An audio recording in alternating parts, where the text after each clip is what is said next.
시편 22편 1절에서 5절까지 같이 읽었고, 오늘 제목은 나의 하나님 나의 하나님이라는 제목을 갖고 말씀 전하겠습니다. 시편 오늘 말씀은 참 짧을 거예요. 제 생각에 짧을 것 같고, 제가 준비를 하다가 너무너무 많아서 자르다가 이제는 어느 정도 적당히 잘랐는데 너무 많이 잘랐어요. 그래서 오늘 일찍 들어가실 수 있습니다. 오케이. 시편 22편은 사실 시편의 3부작 트릴로지, 3부작 중 첫 시편입니다. 3부작 시편의 3부작. 3부작의 시편들은 22편, 22편, 23편, 그리고 24편입니다. 22, 23, 24가 한 세트로 되는데요. 이 3부작의 시편들을 트릴로지들을 목자의 시편들이라고도 부릅니다. 목자의 시편들, The Shepherd Psalms. 시편 22편은 예수님을 선한 목자로 보여주고 있습니다. 시편 22편. 사실은 예수님에 대한 예언이죠. 그렇죠. 옛날에 실제로 일어나기 전에 옛날에 일어났던 예언. 시편 22편은 우리가 다 아는 것처럼 예수님이 그 십자가에 달렸을 때의 시편입니다. 그래서 어떤 사람들은 이 22편을 십자가의 시편이라고도 부르기도 합니다. 요한복음 10장 11절 말씀에 가보시면 예수님께서 말씀하시는데요. 나는 선한 목자라. 선한 목자는 뭘 한다고요? 양들을 위하여 목숨을 버린다. 양들을 위하여 목숨을 내려놓는다 라는 말씀이죠. 시편 22편 말씀이잖아요. 이 예수님을 선한 목자가 그 십자가에서 무엇을 하셨는지 잘 보여주는 예언의 말씀이 이 시편 22편 말씀입니다. 히브리서 13장 20절 말씀에 가보시면 히브리서 13장 20절 말씀에 양들의 이렇게 나와 있습니다. 양들의 큰 목자이신 우리 주 예수를 영원한 언약의 피로 죽은 자 가운데서 이끌어내신 평강의 하나님이 모든 선한 일에 너희를 온전하게 하사라고 나와 있습니다. 이 큰 목자는 살아서 함께 하시는 예수님입니다. 살아서 함께 하시는 예수님, 더 정확한 표현은 부활하신 예수님이 우리와 함께 하시고 우리를 온전하게 하시는 큰 목자이십니다.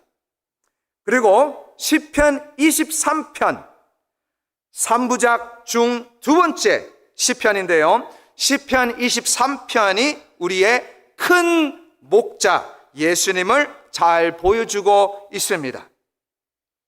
시편 22편은 선한 목자의 십자가라면 시편 23편은 큰 목자의 지팡이입니다.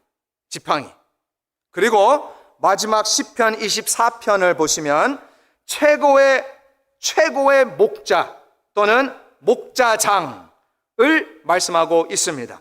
베드로전서 5장 4절 말씀에 가보시면 이렇게 나와 있습니다. 그리하면 목자장이 또는 최고의 목자장이 나타나실 때에 시들지 아니하는 영광의 관을 얻으리라 이렇게 나와 있습니다. 그래서 시편 24편은 다시 오실 예수, 재림하실 예수님을 잘 보여주고 있습니다. 시편 22편은 선한 목자의 십자가라면, 그렇죠? 그리고 시편 23편은 큰 목자의 지팡이라면, 그러면 시편 24편은 목자장 또는 최고의 목자의 면류관입니다. 면류관. 다시 말하면 잘 듣고 계시는지 모르겠지만 다시 요약해서 말씀드리겠습니다.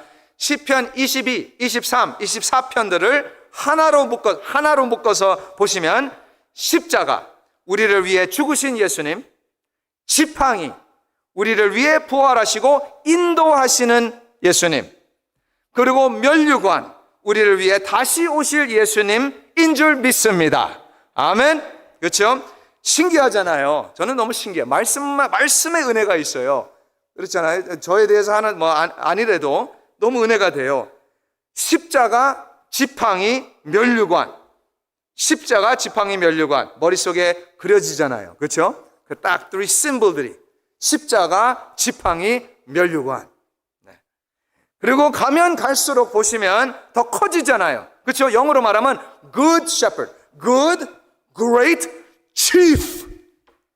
커지잖아요. 선하다, 크다, 최고다. 누가? 우리 목자이신 예수님이 선하시고 크시고 최고인 줄 믿습니다. 아멘. 예. 오케이. 이제는 22편을 한번 들어가 보겠습니다. 1절 한번 보세요. 내 하나님이여, 내 하나님이여, 어찌 나를 버리셨나이까?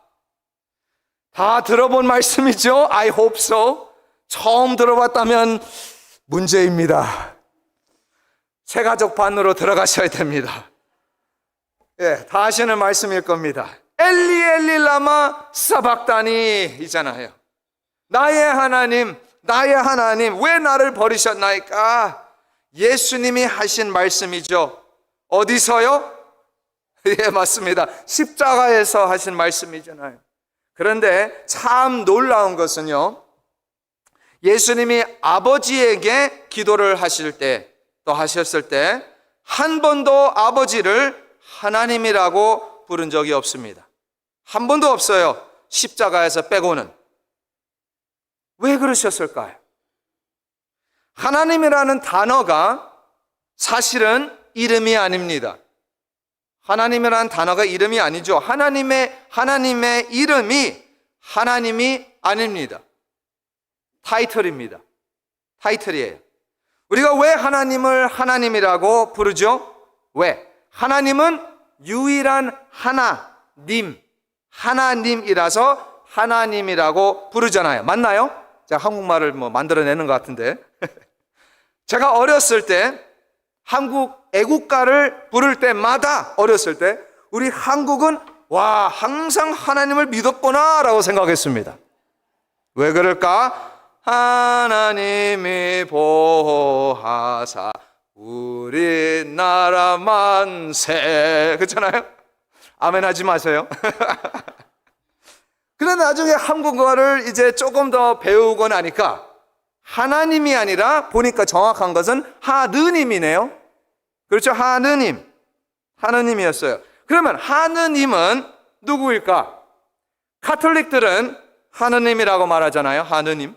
성경에 그들의 성경은 하느님이라고 했어요. 그런데 다 아시겠지만, 그런데 다른 동양, 아시안 종교에서도 자기 신들을 하느님이라고 부릅니다. 하느님이라고 불러요. 하늘에 있는 분, 그렇죠? 하늘에 있는, 높이 있는 분이라는 뜻이죠. 다시 말하면 이 세상에 다양한 하나님 또는 하느님들이 있습니다. 물론 영어로는 그 표현을 구별되게 합니다. 어떻게? 우리의 하나님은 어떻게 나와 있죠? 말할 때는 대문자, 쓸 때는 대문자 G, 큰 G로 God이라고 말하잖아요. 쓰잖아요. 그런데 다른 가짜 신들, 그렇죠? 또는 우상들을 소문자 G, 작은 G로 똑같은 단어로 God이라고 말하잖아요. 똑같은 단어예요. same이에요. 그러니까 타이틀입니다. 그런데 우리 예수님께서 제자들에게 기도를 가르쳤을 때 어떻게 기도라고 말씀하셨나요? 어떻게 해요? 하늘에 계신 우리 아버지요. 아멘. 아버지요. 또는 아바 아버지잖아요. 아바 아버지. 다시 말하면 우리는 다른 어떤 또는 아무 신 하나님에게 기도하는 것이 아니라는 말씀이에요. 우리는 하늘에 계신, 그렇죠? 다른 신, 하늘에 계신 아버지에게 기도하는 줄 믿습니다. 그렇죠? 물론 아버지도 어떻게 보면 타이틀이지만, 그렇죠? 아버지도 타이틀이지만 아무나한테 아버지라고 부르나요? 아니죠? 아무나한테 가서 아버지라고 불러요? 며느리가 시아버지에게 아빠라고 할 수 있나요? 어색하잖아요. 아빠로, 그러니까 남자로서도 그 아빠라고 부르면 또 그건 어색하잖아요. 이상하잖아요. 며느리가, 그렇죠? 우리 예수님께서 그 십자가에 달려 있었을 때 엘리 엘리 라마 사박다니라고 외쳤을 때 처음으로 나의 하나님, 하나님이라고 하셨습니다. 왜 그랬을까요? 왜 그러냐면요, 그때 바로 그때 역사 가운데도 아니고요, not in the midst of history도 아니에요. 영원히 처음으로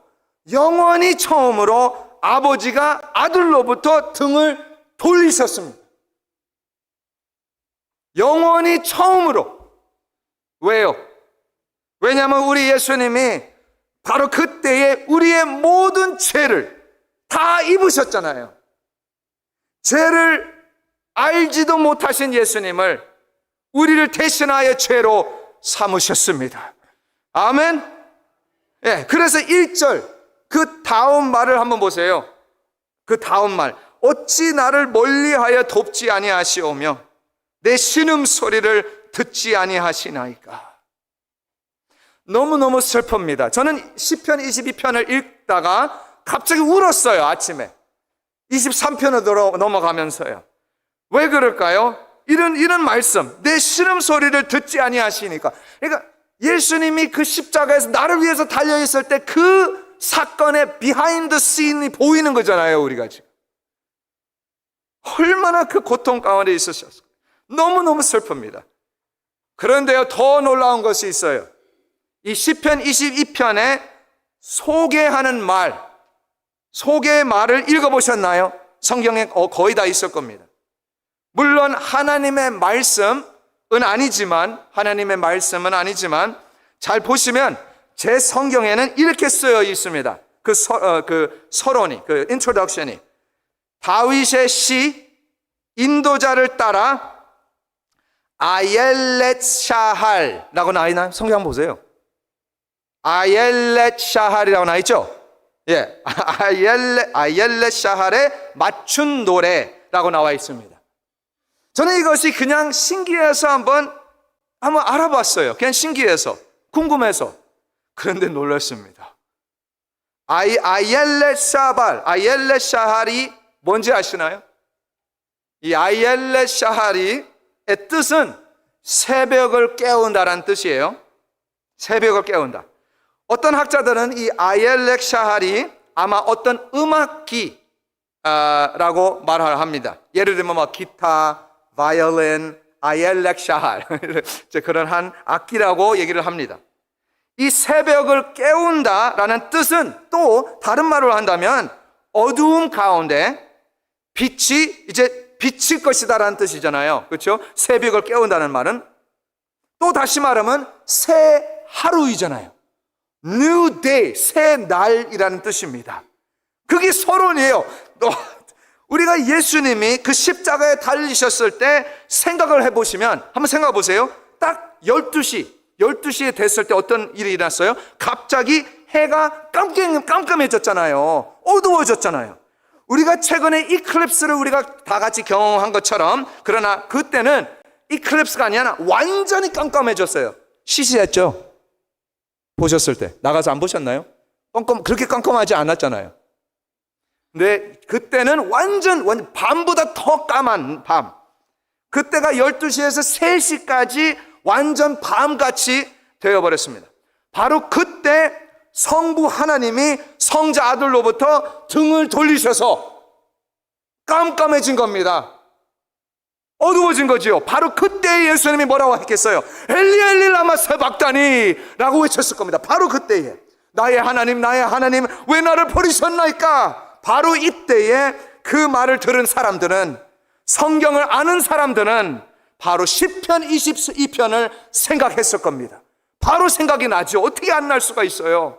구약 성경의 첫 구절인데 그 속의 말, 그 제목에 아옐렛 샤할, 새벽을 깨운다, 또는 새날이 올 것이다, 이 어두움에 빛이 비춰질 것이다 라는 말씀인 줄 믿습니다. 참 놀라웠잖아요. 악기의 이름인데 그 당시에 구약 성경에 장과 절들이 없었습니다. 우리가 지금 있는 장과 절들이 없었어요. 그러니까 말씀을 찾으려면요, 첫 구절을 말합니다. 첫 구절을 말하면 다 알아듣고 바로 찾을 수가 있습니다. 첫 구절. 우리도 그래요. 물론 성경은 아니지만, 성경도까지 했으면 좋은데 아니지만 찬송가르잖아요. 찬송가. 찬송의 첫 마디, 첫 절이 대부분은 다 제목이잖아요. 찬송가에. 우리 예수님은 길이요 진리요 생명이십니다. 이런 영어로 I am statement들입니다. I am statement들. 그러니까 I am the way, I am the life, I am the, 그렇죠? I am. 예를 들면 나는 선한 목자다. I am the good shepherd. 나는 I am the door. 나는 문이다. 나는 빛이다. 이런 하나님의 명칭들이 있잖아요. 오케이. 그런데 이런 I am statement 중에 제일 많이 까먹는 I am statement가 있습니다. 제일 많이 까먹는 게 있는데 어떻게 보면 억지로 까먹는 I am statement일 수도 있습니다. 그것이 우리 같이 읽지는 않았는데 6절에 나옵니다. 나는 벌레요. 나는 벌레요. I am a worm. I am a bug. 예수님이 말씀하시는 겁니다. 말이 되나요? 내가 벌레지. 어떻게 예수님이 벌레예요? 참 이상하잖아요. 그런데요, 하나도 이상하지 않습니다. 제가 이 말씀을 묵상하면서 연구하면서 너무 놀랐습니다. 이 벌레가 원어로는 톨라트입니다. 톨라트인데 이 톨라트라는 단어는 두 가지의 의미가 있는데요. 하나는 그 벌레의 이름입니다. 톨라트. 그리고 두 번째는 그 벌레를 통해 벌레를 이렇게 하거든요. 이렇게 하면 이렇게 벌레를 통해 만드는 것이 만드는 색깔이 주홍색입니다. 주홍색의 이름입니다. 톨란. 오케이. 또는 밝은 색. 오케이. 톨란. 그리고 이 벌레가 중동에 있죠. 이스라엘 예수님이 살던 때 있었는데 이 벌레가 한 나무를 올라탑니다. 벌레가 올라가가지고 번식하기 위해서, reproducing 하기 위해서, 번식하기 위해서 한 나무를 올라타서 나무 가지까지 가가지고 그 가지에 정착을 해요. 거기다가 아예 나무 가지 잡고, 그리고 나서 바로 그때에 엄청난 많은 알들을 낳습니다. 에그들을 낳는데, 어디서 나오냐? 그 벌레 배에서 하나씩 나오는 게 아니고, 푹 터져 나와요. 푹 터져서 나옵니다. 벌레들이, 이 알들이 딱 다 나와요. 그리고 이 벌레들이 그 벌레는 죽고 펑 터져서 죽었죠. 그리고 그 새끼 벌레들이 그 엄마 몸과 피를 먹고 자라납니다. 신기한 것은 그 벌레가 죽은 그 자리에 빨갛게 주홍색으로 그 나무 가지에 스테인이 됩니다. 그 벌레 피이겠죠? 그런데 햇빛 때문에 정확히, 물론 제가 읽은 책들에서는 3일 만에 그 주홍색 스테인이 완전히 눈처럼 휘어져 버립니다. 하얗게 됩니다. 그리고 거기에서 눈처럼 떨어져 내린다고 해요. 이사야서 1장 18절 말씀. 너희의 죄가 주홍 같을지라도 눈과 같이 휘어질 것이요. 아멘. 저는 너무너무 은혜가 되었습니다. 이 벌레 때문에. 진홍같이 붉을지라도 양털같이 희게 되리라. 할렐루야. 나는 벌레다. 예수님께서 말씀하셨습니다. 그 나무에 달린 예수님의 몸과 피를 먹고 마시고 자라는 하나님의 자녀들인 줄 믿습니다. 우리 벌레 같은 인생들. 마지막 18절 말씀 한번 보겠습니다. 내 겉옷을 나누며 속옷을 제비 뽑나이다. 18절 말씀. 그대로 일어났었죠. 그렇죠? 그대로 일어났잖아요. 예수님이 십자가에 달려 계셨을 때 그 로마 군인들이 예수님의 옷을 다 나눠줬습니다. 나눠줬어요. 그런데 그 겉옷은 그대로 나오는데 그 겉옷은 어떻게 했어요? 찢지 않았고 제비 뽑기를 했다고 신약 성경에, 오늘 말씀 아니라 신약 성경에 나와 있습니다. 와, 저는 성경이 너무너무 신기합니다. 예수님이 말씀 성취하는 것은 어느 정도 이해가 돼요. 그렇죠? 내가 예수라면, 예수 아니지만 예수라면 이 말씀을 성취해야 되는데 해서 이 말씀 성취하려고 노력해보고 정말 그렇게 할 것 같아요. 그래서 이해가 되는데, 그런데 하나님을 모르는 사람들은 성취하려고 하는 것이 아니잖아요. 말씀도 모르는 사람들인데, 그런데 구약 성경에 예언 말씀대로 이루어지고 있습니다. 참 그것만 우리가 깨달으면 와, 나는 하나님 믿는 거 문제 없을 것 같습니다. 아멘? 그렇잖아요. 말씀대로. 오케이, 보시면 이스라엘의 대제사장이 살다가 죽으면 뭘 하냐면요, 이게 전통인데 그 겉옷을, 그 대제사장의 겉옷을 다 찢어가지고 초의 심지, 윅로 만들어서 사용한다고 그래요. 어디서? 성전 안에서. 성전 안에 그 캔들에다가 그 심지를 그걸 사용한다는 거예요. 대제사장의 옷으로.